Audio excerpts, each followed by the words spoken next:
अस्सलाम वालेकुम जी। ये फरीदकोट ने विच बोर वाली जगह है जिथे बोर लगे ते ये वकार भाई ने तो आने नाल साडा काम शुरू होया ते अज तकरीबन 3.5 महीने हो गए। ये पैप त्रुट गए साढ़े इत्थे काम लगा रहे ते तलों पैप त्रुट गए ते और डबल फिर खुदाई की थी नहीं हाथा नाल फिर खुदाई करके ये पूरा डबल खूह बन गए। शाम का टाइम है थोड़ी लाइट घट हो गई है ते वो पैप त्रुट गए तो डबल फिर खुदाई हथा नाल करने रहे तो उस साढ़े तकरीबन 3.5 महीने लग गए। हूँ वाला की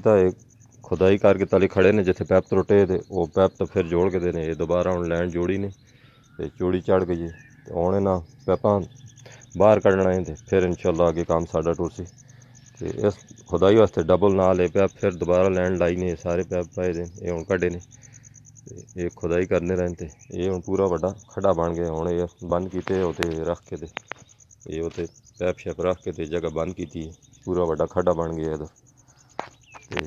ये हूँ अल्लाह करे कोई साडा काम अगे तो सीधा हुआ जी हूँ रोज़े भी आ गए तो अगे इस वजह नाल परेशानी बन गई।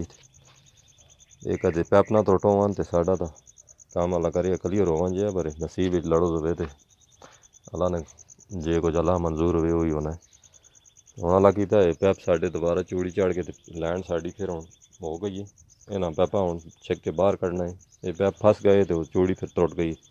हूँ थले वंज के बंदे खुणने रहे थले पहुँच के तो चूड़ी चाड़ के दी तो हूँ अल्लाह करे पैप निकल वजन तो फिर साड़ी हो ऐसी सूरत हाल एक गाली तैयार किए ने चूड़ी चाड़ के तो लैंड सीधी हो गई है। आज उन्होंने रोज़ा या काबलीन जो काम करने ने अफगानी तो उन्होंने रोज़ा है तो अज नहीं आए तो कल इंशाल्लाह आसन तो फिर आगे तो काम शुरू कर सुन तो लैंड निकल वजे तो फिर वो ऐसी सिस्टम अगला जल्दी हो ऐसी लेकिन हूँ लैंड फसी है जी इस नाल काफ़ी वो भी लड़स गए थे